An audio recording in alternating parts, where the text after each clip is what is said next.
Bienvenidos a la noche oscura. Antes de comenzar, suscríbete y comenta desde dónde nos estás viendo. Espero que disfrutes de los relatos. Me llamo Verónica Salazar, y hace 3 años crucé la frontera desde Oaxaca hacia Estados Unidos. No fue una decisión fácil, pero mis 2 hijos necesitaban una vida mejor de la que yo les podía dar allá. Contraté a un coyote que me prometió llevarme segura hasta Phoenix.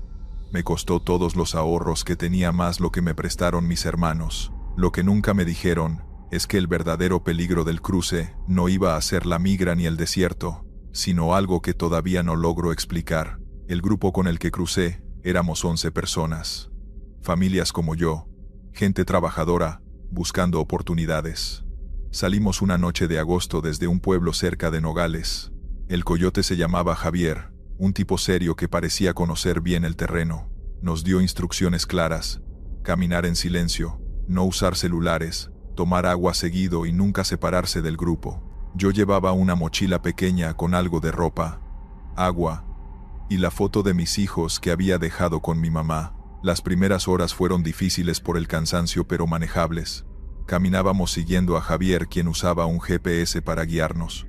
Había otra mujer en el grupo, Lucía, que venía de Michoacán. Nos hicimos compañía durante la caminata. Platicábamos en voz baja para distraernos del miedo y el cansancio.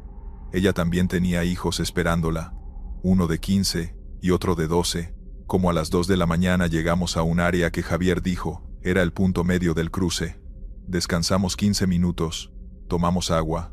Yo aproveché para quitarme los zapatos un momento porque me estaban saliendo ampollas.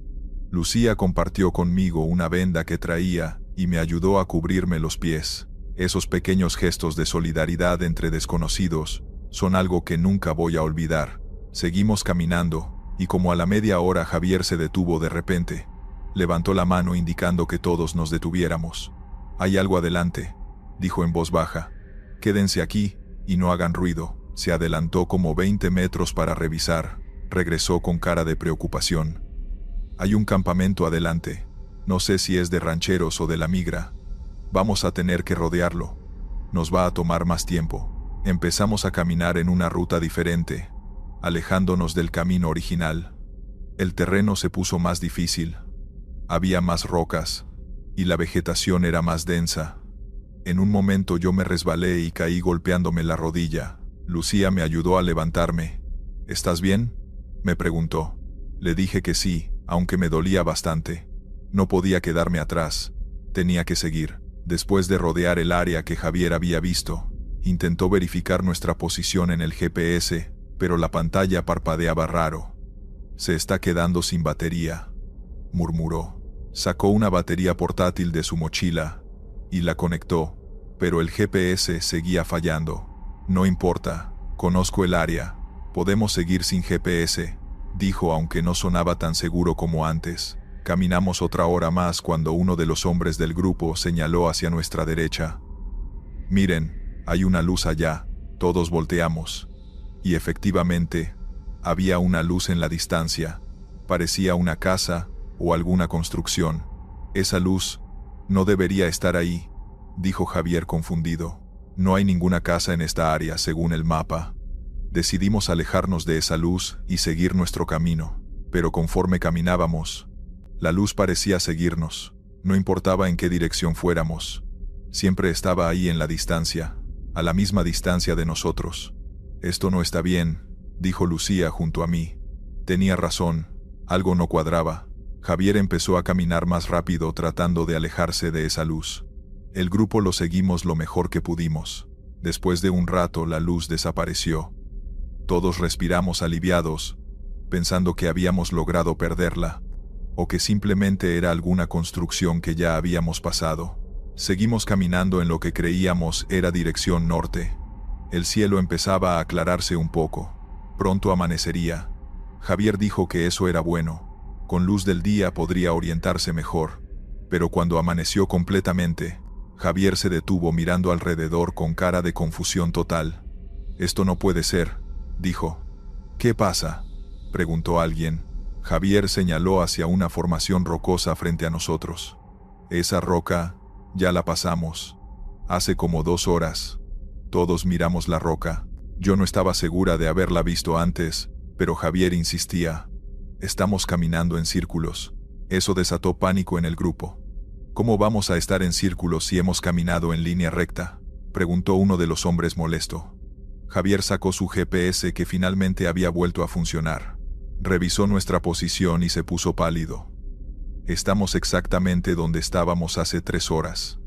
Hemos estado caminando pero no nos hemos movido del lugar. Eso es imposible, dijo Lucía. Pero cuando Javier nos mostró el GPS, efectivamente nuestras coordenadas eran casi idénticas a las de 3 horas atrás. Habíamos caminado kilómetros, sintiendo que avanzábamos, pero según el GPS, habíamos estado dando vueltas en un área muy pequeña. Tiene que ser un error del aparato, dijo alguien. Pero todos sabíamos que algo más estaba pasando. El grupo empezó a discutir. Algunos querían regresar, otros querían seguir. Yo solo pensaba en mis hijos, y en que tenía que llegar como fuera. Javier intentaba calmar a todos, cuando de repente vimos algo que nos dejó helados. A lo lejos, caminando hacia nosotros, venía un grupo de personas. Eran como 7 u 8 figuras. «Es la migra», susurró alguien. Pero Javier negó con la cabeza. «No, ellos vienen en camionetas, o a caballo. No caminan así». Las figuras se acercaban lentamente. Conforme se acercaban, podíamos ver que traían ropa común, no uniformes. Parecían ser migrantes como nosotros. Cuando estuvieron más cerca, uno de ellos levantó la mano saludando. «¿Van para el norte?», nos preguntó. Javier respondió con cautela. «Sí, ¿ustedes?». El hombre asintió. «Nosotros también, pero llevamos días perdidos aquí. No podemos encontrar la salida». Sus palabras me pusieron la piel de gallina. Lucía me agarró del brazo asustada. «¿Días?», preguntó Javier. «¿Cuántos días exactamente?». El hombre se rascó la cabeza pensando. «No estoy seguro, tal vez 3, tal vez más. Perdimos la cuenta». El grupo del hombre se veía mal, demacrados, con la ropa sucia y rasgada. Una mujer de su grupo lloraba en silencio. «No hay salida», decía. «Seguimos caminando pero siempre terminamos en el mismo lugar». Otro de ellos agregó. «Y de noche viene la luz, esa luz que nos persigue. No sabemos qué es, pero cuando nos acercamos a ella, sentimos que nos jala». Javier intentó mantener la calma. «¿Tienen GPS, brújula, algo?». El hombre negó. «Nuestro guía se fue hace 2 días. Dijo que iba a buscar ayuda, y nunca regresó. Nos quedamos esperándolo pero nunca volvió». La situación era cada vez más aterradora. Estábamos atrapados en algún tipo de área de la que no podíamos salir. «Tenemos que intentar salir juntos», dijo Javier. «Entre más seamos, mejor». Los 2 grupos nos juntamos. Ahora éramos como 18 personas. Javier propuso que camináramos en una dirección específica usando su brújula, y sin desviarnos por nada. «No importa qué veamos o escuchemos. Seguimos derecho», dijo. Empezamos a caminar todos juntos. Después de 1 hora, vimos de nuevo esa luz a lo lejos. «No volteen a verla. Sigan caminando», ordenó Javier, pero era difícil ignorarla. La luz empezó a acercarse, moviéndose hacia nosotros. Algunos del grupo empezaron a rezar en voz alta. Yo agarré la mano de Lucía, y seguimos caminando sin mirar atrás. La luz se puso justo detrás de nosotros. Podíamos sentir el calor que emanaba. «No se detengan», gritaba Javier. Seguimos caminando, casi corriendo. Y entonces, tan repentino como había aparecido, la luz desapareció. Seguimos avanzando por lo que pareció otra hora más, cuando uno de los hombres gritó. «Miren, una carretera». Efectivamente, adelante había una carretera de terracería. Corrimos hacia ella. Cuando la alcanzamos, Javier revisó su GPS. «Ya salimos. Estas coordenadas ya son diferentes». Algunos lloraban de alivio. Caminamos por esa carretera como 30 minutos hasta que vimos venir una camioneta. Era el contacto de Javier que venía a recogernos al punto acordado. Subimos todos a la camioneta y a otro vehículo que venía detrás. Durante el trayecto nadie habló mucho. El otro grupo que habíamos encontrado perdido seguía en shock. Algunos temblaban. Cuando llegamos a la casa de seguridad en Phoenix, el grupo de ellos fue separado del nuestro. Nunca los volví a ver. Yo pasé 3 días en esa casa de seguridad, hasta que mi contacto arregló mi transporte a Los Ángeles, donde tenía trabajo esperándome. Durante esos 3 días, no pude dormir bien. Cada vez que cerraba los ojos veía esa luz persiguiéndonos. Lucía estaba en la misma casa que yo, y platicamos sobre lo que habíamos vivido. Nadie nos va a creer si lo contamos, me dijo. Llegué a Los Ángeles y empecé a trabajar limpiando casas. Con el tiempo, junté suficiente dinero para traer a mis hijos conmigo de forma legal. Ahora, llevamos una vida tranquila aquí. Mis hijos van a buenas escuelas y tienen oportunidades que nunca hubieran tenido en Oaxaca. Valió la pena el sacrificio, pero nunca le he contado a nadie, ni siquiera a mis hijos, lo que realmente pasó esa noche en el desierto. A veces pienso en ese otro grupo que encontramos perdido, en su guía que desapareció. ¿Lograrían salir todos? ¿O algunos siguen atrapados ahí, caminando en círculos, perseguidos por esa luz inexplicable? El desierto entre México y Estados Unidos se traga muchas historias. Cada año desaparecen personas que intentan cruzar, y nunca se sabe qué pasó con ellas. Yo tuve suerte de salir, pero sé que hay otros que no corrieron con la misma suerte. Y ahora cada vez que escucho noticias de migrantes desaparecidos en el desierto, no puedo evitar preguntarme si encontraron esa misma luz, ese mismo lugar del que no se puede salir. Continuamos con la segunda historia. Trabajo en una pollera desde hace 6 años. Mi nombre es Omar, y ayudo a gente a cruzar la frontera entre Sonora y Arizona. Sé que mucha gente juzga lo que hago, pero para mí es ayudar a familias que buscan una vida mejor. He guiado a cientos de personas por el desierto, y conozco cada ruta, cada punto de agua, cada lugar seguro. Pensaba que después de tanto tiempo, ya nada me podía sorprender en ese desierto, pero lo que me pasó hace 4 meses, me demostró que hay cosas ahí afuera, que van más allá de lo que cualquier guía puede prepararte. Era julio, pleno verano. El peor momento para cruzar por el calor extremo, pero también cuando más gente lo intenta porque hay más trabajo del otro lado. Me asignaron un grupo de 8 personas, 3 hombres jóvenes, 2 mujeres, una pareja mayor y un chavo como de 19 años que iba solo. El plan era salir al anochecer, caminar toda la noche cuando está más fresco y llegar al punto de recogida antes del amanecer. Salimos de un rancho abandonado cerca de Altar como a las 8 de la noche. Les di las instrucciones básicas: caminar en silencio, no separarse del grupo, tomar agua cada hora aunque no tengan sed, y sobre todo seguirme sin cuestionar. El desierto de noche es peligroso no solo por la migra sino por el terreno, los animales y lo fácil que es perderse. Llevaba mi GPS, 3 galones de agua, linternas y todo lo necesario para el cruce. Las primeras 2 horas fueron tranquilas. Caminábamos por terreno conocido para mí, evitando las rutas donde normalmente patrulla la migra. El grupo iba bien, nadie se quejaba a pesar del cansancio. La señora mayor iba un poco más lenta, pero su esposo la ayudaba y no se quedaban muy atrás. Yo iba revisando mi GPS cada 20 minutos para asegurarme de que íbamos por buen camino. Como a las 10 de la noche llegamos a un área rocosa donde teníamos que ser más cuidadosos. Les indiqué que tomaran agua y descansaran 5 minutos. Mientras descansábamos, uno de los hombres jóvenes me señaló hacia una colina cercana. «Oiga, ¿esa es otra gente?», me preguntó. Miré hacia donde señalaba y vi luces, como de linternas, moviéndose en la colina paralela a nuestra ruta. Eran como 5 o 6 luces. «Puede ser otro grupo, o puede ser patrulla», le dije en voz baja. «Por eso vamos a cambiar un poco la ruta para alejarnos». No era raro encontrarse con otros grupos de migrantes. Todos usamos rutas similares, pero algo de esas luces me inquietaba. Se movían de forma extraña, muy juntas entre sí, y a una velocidad que no parecía normal para gente caminando en terreno rocoso de noche. Ajusté nuestra ruta para alejarnos de esas luces, y seguimos caminando. Pasó como media hora, y cuando volteé a verificar, las luces todavía estaban ahí. No solo eso, ahora parecían estar más cerca.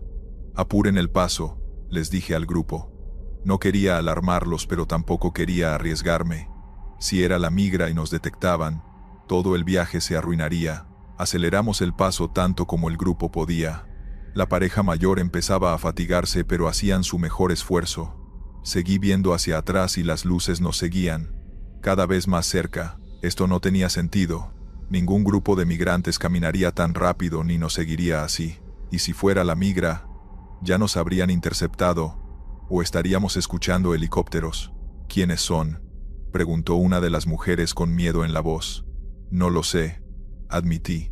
Esa honestidad pareció asustarlos más, pero preferí ser sincero. Llegamos a un área con más vegetación, arbustos y cactus grandes.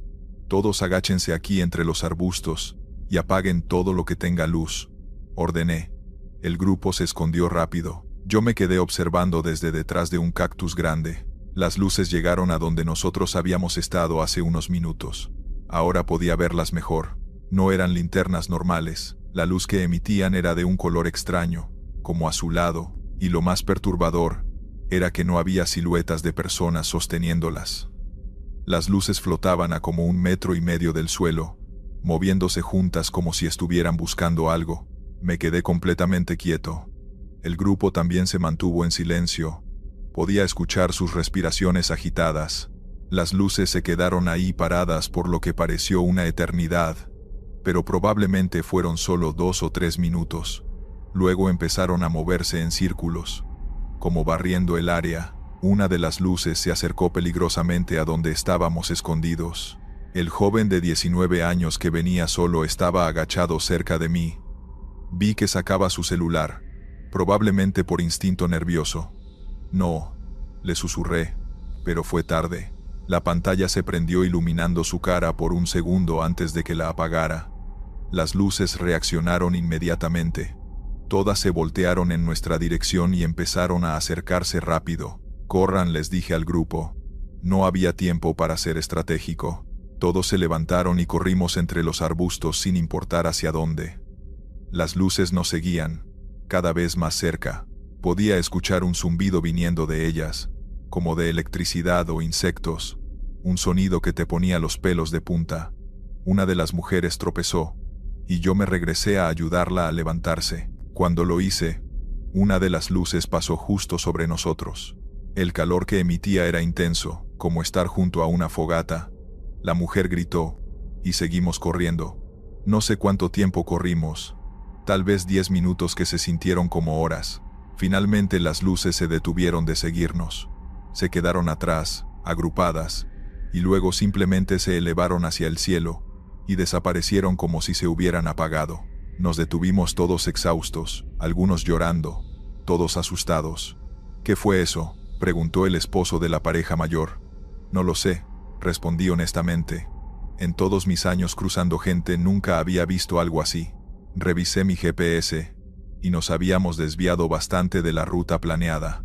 Peor aún, habíamos corrido hacia el este, cuando debíamos ir norte. Tomé un momento para calmar al grupo y reorganizarme. Revisé que todos estuvieran bien.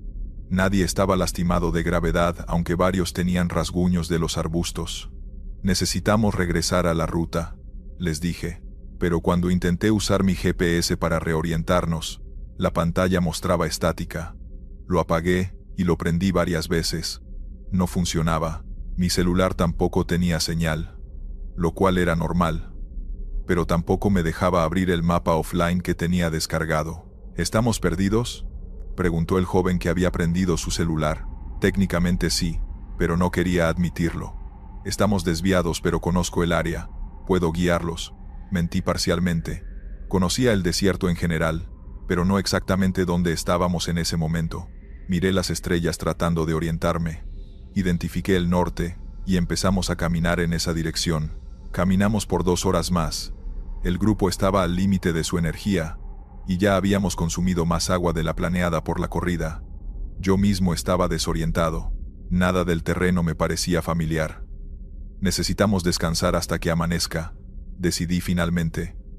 Con luz del día podré orientarme mejor. Encontramos un área semiprotegida entre unas rocas, y nos acomodamos ahí. Nadie podía dormir realmente. Todos estábamos alerta, mirando constantemente alrededor, esperando que esas luces aparecieran de nuevo. Yo me quedé despierto toda la noche haciendo guardia. Como a las 5 de la mañana empezó a amanecer. Con la primera luz del día pude ver mejor dónde estábamos, y reconocí una formación rocosa a lo lejos que había visto en cruces anteriores. Ya sé dónde estamos, les dije al grupo. Les calculé que estábamos como a 2 horas del punto de recogida si caminábamos directo. El problema era que con el desvío estábamos en un área más expuesta, donde había más riesgo de ser detectados por patrullas. Tenemos que movernos rápido, les expliqué. El grupo, aunque exhausto, entendió la urgencia. Caminamos lo más rápido que pudimos por terreno abierto. A mitad de camino tuvimos que escondernos porque pasó un helicóptero de la patrulla fronteriza. Esperamos 20 minutos hasta que se alejó, y continuamos. Finalmente, como a las 8 de la mañana, llegamos al punto de recogida. Los vehículos ya estaban ahí esperando, con otros 2 grupos que habían cruzado por rutas diferentes. Subimos al grupo, y yo me subí también. Durante el viaje hacia la casa de seguridad, nadie habló de lo que habíamos visto. Era como si todos hubiéramos acordado silenciosamente no mencionarlo. Pero cuando llegamos y el grupo se bajó, la pareja mayor se me acercó. «Gracias por sacarnos de ahí», me dijo el señor. «Esas cosas, sean lo que sean, no eran de este mundo. Esa fue mi última vez como guía». Le dije a mi contacto que ya no podía seguir haciéndolo.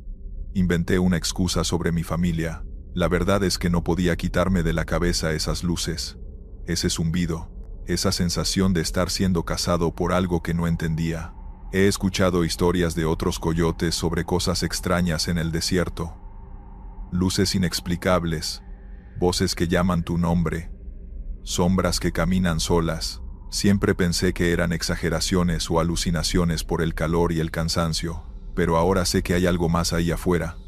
El desierto guarda secretos que van más allá del peligro de la migra o los elementos naturales. Hay cosas que habitan esas tierras vacías, cosas que tal vez han estado ahí desde antes de que hubiera fronteras o migrantes, y esas cosas no quieren ser encontradas, o tal vez están buscando algo que no podemos comprender. Vamos con la tercera historia. Nunca imaginé que una simple pregunta en medio del desierto pudiera marcarme para siempre.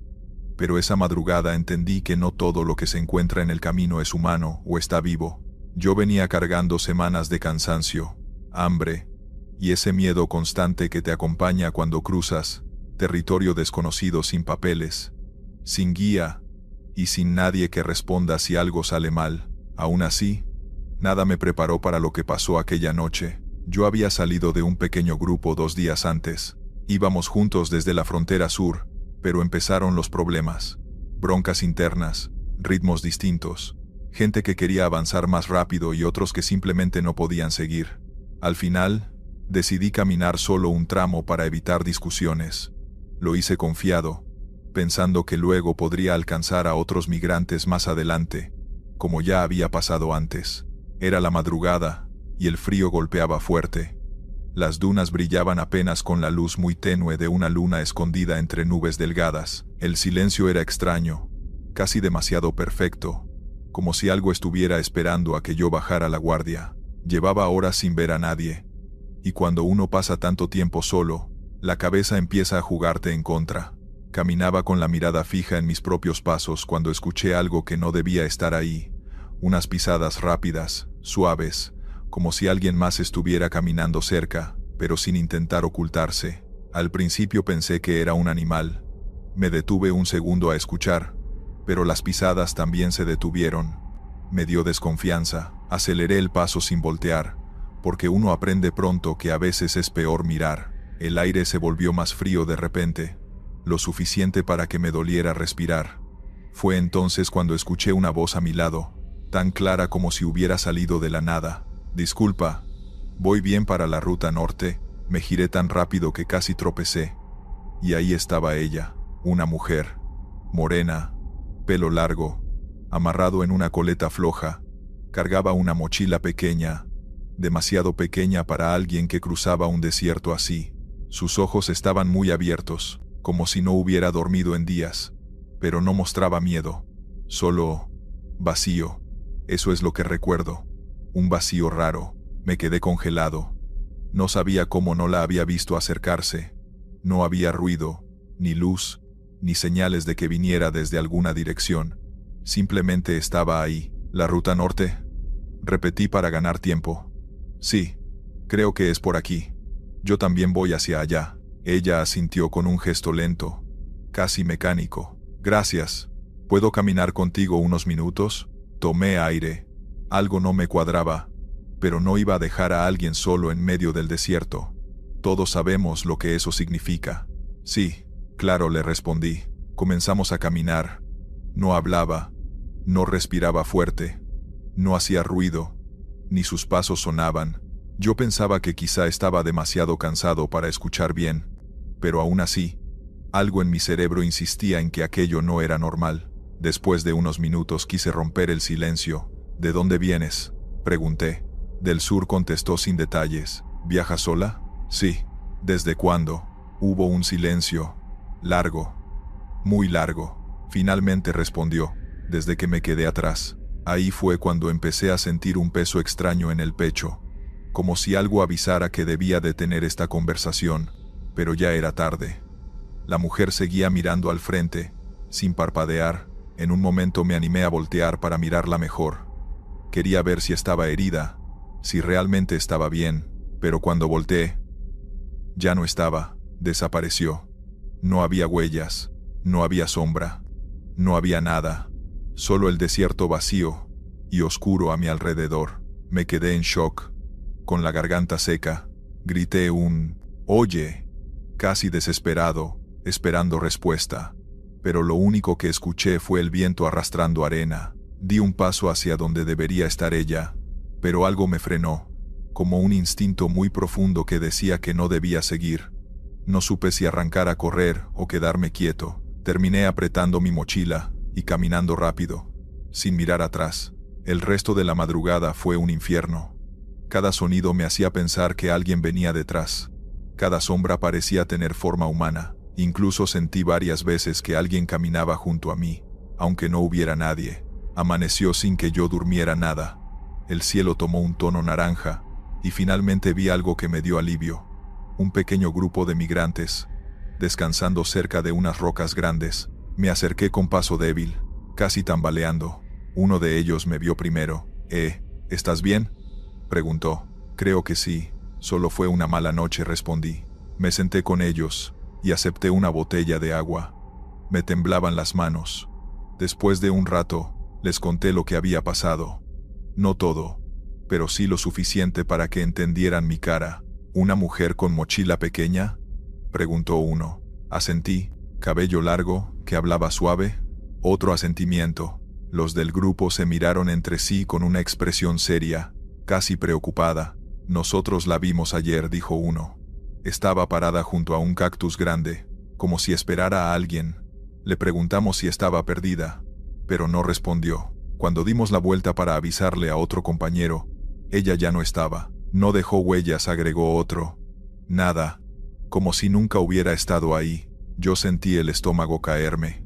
¿Alguien más la vio?, pregunté. Hay historias de ella, dijo el hombre mayor del grupo. Migrantes que desaparecen, gente que se queda sola, grupos que se desarman. Algunos dicen que es una mujer que se quedó atrás hace años y nunca llegó a la ruta norte. Otros dicen que es algo que aparece cuando alguien está muy vulnerable.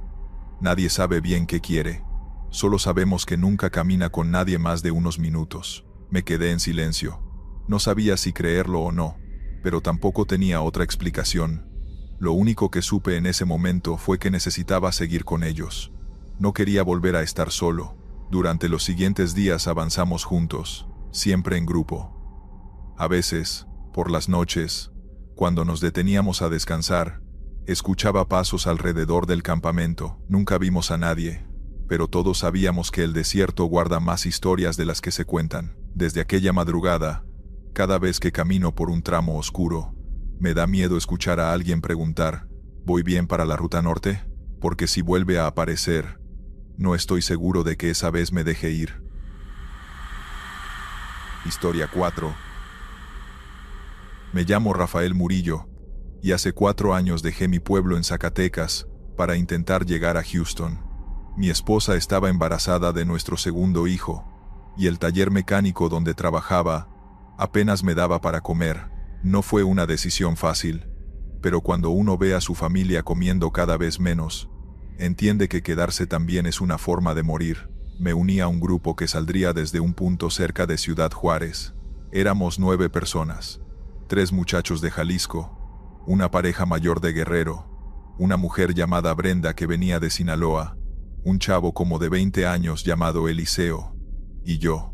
El guía, al que todos llamaban el Güero, era un hombre joven, flaco, con bigote ralo y una voz tranquila que inspiraba confianza. Cobraba caro, pero aseguraba conocer rutas donde ni los drones ni los sensores de calor llegaban. Cada uno llevaba solo una mochila pequeña. A mí me recomendaron traer agua, unas latas, suéter ligero y una manta térmica. En la bolsa interior guardé una foto de mi esposa y mi hija de 3 años. Era lo único que no podía dejar atrás. Salimos una noche sin luna. El Güero nos pidió caminar separados por unos metros para no dejar un rastro obvio. No prendan celulares para nada, dijo. Y pase lo que pase, no se alejen del grupo. Era un terreno seco, lleno de piedras filosas. A la hora ya sentía las plantas de los pies ardiendo, pero apreté el paso. Los demás también iban en silencio, concentrados en avanzar. A eso de las 2 de la mañana, llegamos a una zona que él llamó La Plancha. Terreno completamente plano, sin vegetación, cubierto de tierra dura. Según el Güero, era el punto más crítico, porque desde lejos se veía cualquier movimiento. Nos dijo que cruzáramos rápido, sin detenernos. Todo marchaba relativamente bien, hasta que Brenda susurró. ¿Escucharon eso? Era un sonido tenue, como un silbido muy largo, sostenido, que parecía venir del viento. Algunos se quedaron quietos, mirando alrededor. No se veía nada, no había luces, no había animales, no había nada que pudiera producir ese sonido. El Güero nos hizo una seña irritada, como diciendo, no pasa nada, y seguimos. Pero el silbido se repitió, más largo, más claro. Yo intenté ignorarlo, pero sentí que la piel se me enchinaba. Caminamos otros 10 minutos, y, de pronto, Eliseo se detuvo. Oigan, ¿y esas huellas? Todos miramos. A unos metros había una fila de pisadas perfectamente marcadas, como si varias personas hubieran pasado corriendo en la misma dirección. Pero lo extraño era que las huellas estaban frescas, como si alguien hubiera pasado hacía minutos, y sin embargo no había nadie. El Güero frunció el ceño. No les hagan caso, aquí la arena mueve cosas. Vámonos, seguimos. Pero conforme avanzábamos, comenzaron a aparecer más. Docenas de pisadas, todas en la misma dirección, todas recientes, todas de diferentes tamaños. Nadie quería decirlo, pero esas pisadas parecían de gente huyendo. Brenda murmuró, esto no es normal. El silbido volvió, esta vez detrás de nosotros. Y luego, por primera vez, escuchamos otra cosa. Pasos. Pasos rápidos. Pasos que no eran de ninguno del grupo. El Güero nos apuró, sin gritar pero con urgencia real. Caminando, vámonos. No volteen. Rápido. El corazón me latía tan fuerte que sentía que me iba a desmayar. Los pasos se acercaban. Eran muchos, como si un grupo entero viniera detrás de nosotros, a pocos metros. Pero cuando volteé, no vi nada, nada más que la planicie oscura. Seguimos acelerando, casi corriendo, hasta llegar a una zona con arbustos secos donde el Güero dijo que descansaríamos 5 minutos. Nadie quiso sentarse, nadie quería apagar esa adrenalina, que era lo único que nos mantenía en pie. Eliseo fue el primero en hablar. Juro por Dios que alguien venía atrás de nosotros. Escuché cómo respiraban. La pareja de Guerrero estaba temblando. Brenda no paraba de mirar sobre su hombro. ¿Tú sabías de esto?, le pregunté al Güero. ¿Qué es esa cosa? Él negó, pero no parecía convincente. No es nada. El desierto engaña, pero su voz tembló apenas. Yo lo noté. Seguimos caminando, y la sensación de ser observado se intensificó. Era como si cientos de ojos nos siguieran desde la oscuridad. Cada tanto escuchábamos ese silbido largo, que resonaba como si estuviera al lado de nuestras orejas.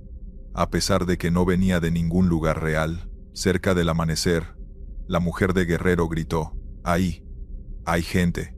Todos volteamos. A la distancia, Entre la bruma del alba, se veían sombras, no personas completas, sombras que caminaban encorvadas, en silencio, todas en la misma dirección. Eran muchas, cientos. El güero palideció. No se acerquen, no los miren fijo, solo sigan. Pero una de las sombras se separó del montón y vino hacia nosotros. Parecía caminar, pero no hacía ruido, no levantaba polvo, solo avanzaba, como si flotara a unos centímetros del suelo. Brenda empezó a llorar. Eliseo retrocedió tropezando. «¿Qué es eso?», gritó. «Dios santo, ¿qué es eso?». El güero se puso delante del grupo, caminando. «No se detengan, no respinguen», pero nadie podía moverse. La sombra se acercó más, y por un segundo pude ver su contorno con claridad. Era la figura de una persona adulta, pero completamente negra, como si absorbiera la luz en vez de reflejarla. No tenía rostro, solo un vacío, y entonces desapareció, así, sin sonido, sin movimiento. De un instante a otro ya no estaba. No gritamos, no podíamos. Era como si la garganta nos hubiera quedado congelada. El güero nos obligó a seguir caminando. «No nos pueden tocar si no los miramos fijo», repetía. «No nos pueden tocar si no los miramos». Decía eso como si fuera una regla que conocía desde antes. A media mañana encontramos algo que nos remató el miedo. Un campamento abandonado. Mochilas rotas, ropa tirada, restos de fogata, pero ni un solo cuerpo. Como si la gente hubiera salido corriendo en medio de la noche y jamás hubiera regresado. El güero revisó unas identificaciones tiradas entre la tierra. Tragó saliva. «Esto es de un grupo que cruzó hace 2 semanas». Yo conocía a su guía. Nadie preguntó más. Era obvio que no habían salido de ahí. Caminamos sin descansar por horas, siguiendo una ruta que rodeaba un cañón. A cada rato veíamos sombras caminando a lo lejos, todas en silencio. Algunas se quedaban quietas observándonos, otras se movían en la misma dirección que nosotros, como si intentaran alcanzarnos. Ese día entendí que el desierto guarda más que huesos y cuerpos. Guarda lo que queda de las personas que nunca lograron salir. Llegamos al borde de una meseta y el güero exhaló aliviado. «Desde aquí ya estamos cerca. Solo falta bajar, cruzar un arroyo seco, y seguimos hacia el punto seguro». Pero el arroyo estaba lleno de algo que ninguno esperaba ver. Huellas, miles de huellas humanas marcadas en el barro seco, todas superpuestas, todas recientes, como si todos los que habían cruzado antes hubieran intentado pasar por ahí al mismo tiempo. Brenda cayó de rodillas llorando. «No quiero seguir. No quiero bajar ahí». El güero la levantó casi a la fuerza. «Si nos quedamos arriba es peor. Ellos no bajan, pero sí suben cuando cae la noche». No teníamos opción. Bajamos uno por uno. El barro seco crujía bajo los zapatos. El silencio era tan pesado que parecía tener forma. De pronto, Eliseo se detuvo y señaló una marca en el suelo. No era una huella, era un arrastre. Como si algo hubiera sido jalado por la tierra misma. Todos sentimos el estómago revolver. Aceleramos el paso. Si ese arroyo tenía algo, no queríamos averiguarlo. Salimos de ahí justo cuando el sol empezaba a esconderse. Volví a escuchar el silbido, más cerca, como si nos llamara por nuestros nombres. El güero gritó, corriendo. Ya casi llegamos. Corrimos. No sé de dónde saqué fuerzas. Solo sé que mientras avanzábamos, a nuestras espaldas se escuchaban pasos. Muchos, rápidos, como si un ejército entero nos persiguiera. Pero no volteé.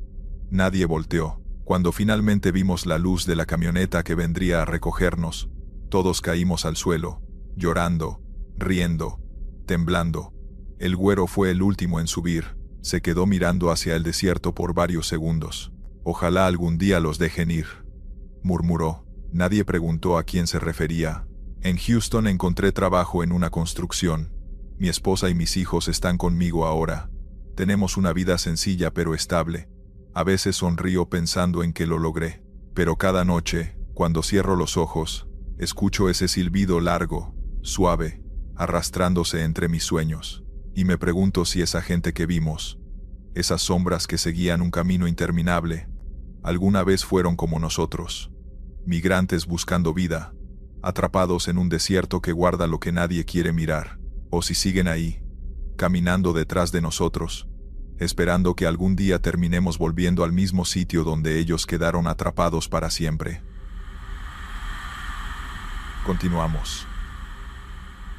Me llamo Héctor Maldonado, soy de Zacatecas, y hace 4 años intenté cruzar a Estados Unidos siguiendo una ruta distinta a la de la mayoría.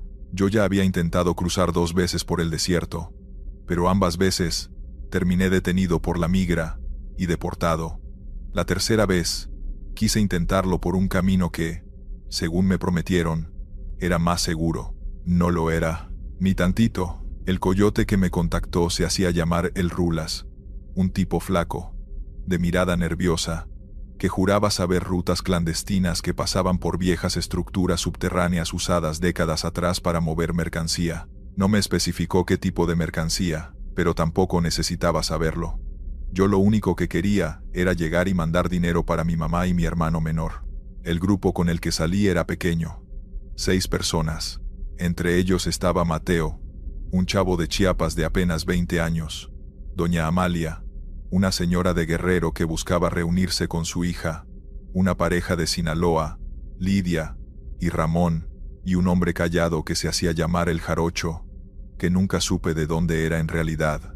Caminamos 2 noches enteras por caminos de terracería, hasta que el Rulas anunció que ya habíamos llegado al acceso. Esperaba algún túnel grande, algo como en las noticias, pero no.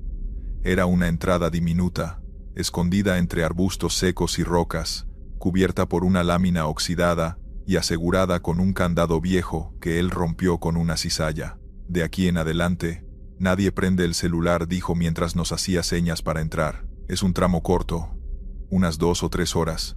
Está húmedo y huele feo, pero es seguro. Si hubiera sabido lo que pasaría ahí adentro, hubiera preferido caminar por el desierto 100 veces.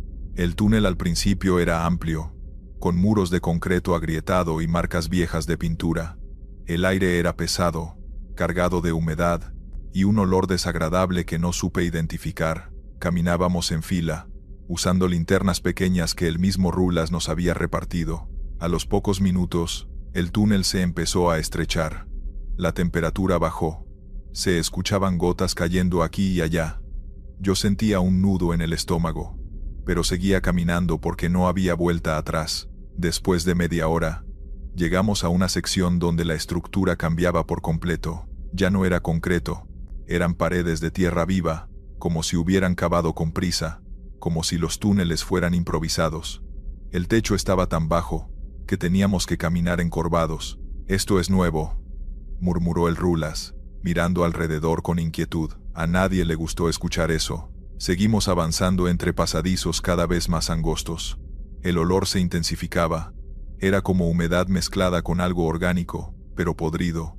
Yo intentaba respirar por la boca para aguantarlo. Entonces escuchamos algo que todavía me cuesta describir. Era un sonido rasposo, repetitivo, como telas rozando la tierra, algo moviéndose, arrastrándose, pero lento, demasiado lento como para ser un animal normal. ¿Escucharon eso?, susurró Mateo. Nadie respondió, pero todos sí lo habíamos escuchado. El Rulas nos dijo que mantuviéramos el paso, que solo era un animal, quizá un tlacuache o un perro que se había metido, pero él mismo llevaba la linterna temblando. Al llegar a una intersección, los túneles se dividían en 3. El Rulas frunció el ceño.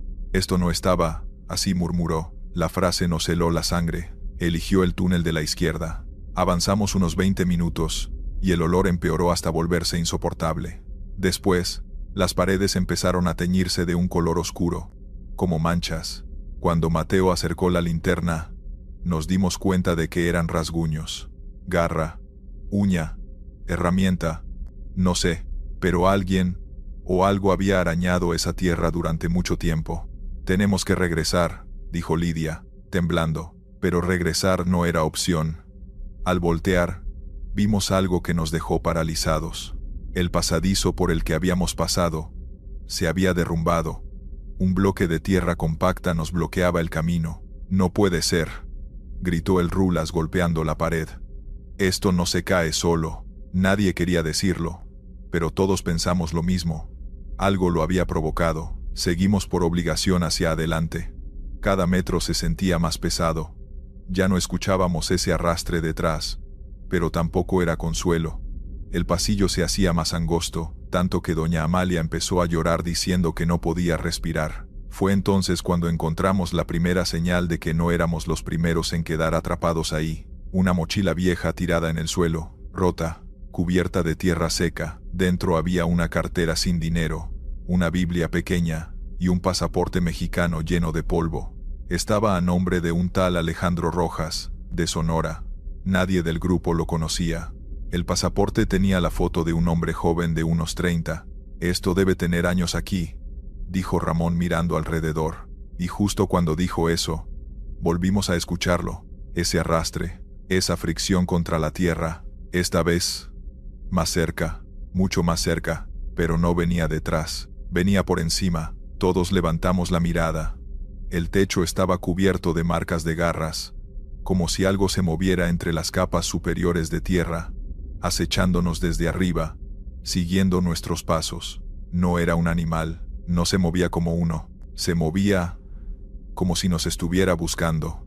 El Rulas nos gritó que corriéramos.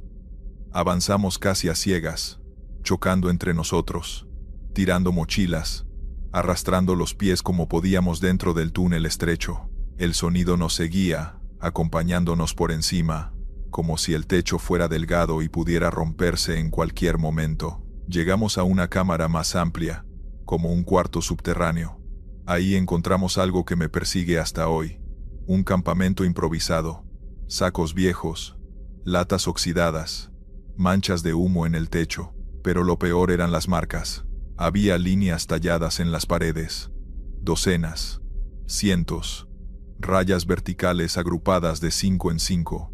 Parecía que alguien llevaba la cuenta de los días, o las víctimas. No sé qué resulta más horrible. En el centro del cuarto, había un agujero irregular en el suelo, como si la tierra hubiera sido removida desde abajo. Y el olor, Dios, el olor venía de ahí. Tenemos que salir ya, dijo el jarocho. Por primera vez, hablando con firmeza. Escogimos el único túnel que salía de esa cámara. Y antes de entrar, se escuchó un crujido arriba, como si algo se partiera lentamente. No esperamos para averiguar qué era. Corrimos como si la vida dependiera de ello, porque así era. Después de un tiempo que no sabría medir minutos, horas, no sé, vimos luz natural, filtrándose al fondo. No la perseguíamos. Simplemente estaba ahí, al final del túnel. Cuando salimos, el aire fresco me quemó los pulmones. Estábamos en algún punto del monte, lejos de todo, respirando, llenos de tierra, y enteros, los que quedábamos, porque durante la carrera, doña Amalia desapareció. Nadie vio cuándo ni cómo, solo, ya no estaba. El Rulas quiso regresar por ella, pero Mateo lo detuvo. Si regresas, no sales, le dijo con lágrimas en los ojos. Creo que todos sabíamos que tenía razón. Tardamos horas en encontrar una carretera. Un camionero nos recogió y nos llevó a un pequeño pueblo del otro lado. Nunca volvimos a ver al Rulas. El jarocho se fue sin despedirse. Lidia y Ramón consiguieron llegar a casa de un primo en Tucson. Mateo y yo nos quedamos juntos un tiempo, trabajando en lo que fuera. Luego perdí contacto con él. Hoy vivo en Nevada, legalmente, trabajando en construcción. A veces, cuando meto las manos en tierra para cimentar, siento la piel erizarse. Me da miedo encontrar una marca, un rastro, algo de ese lugar.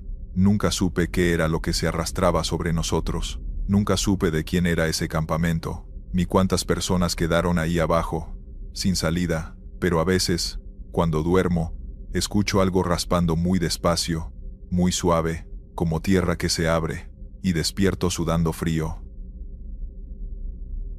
Gracias por escuchar. Estos fueron los relatos. Suscríbete, deja un like y dime si te gustaron las historias de hoy. Nos vemos pronto.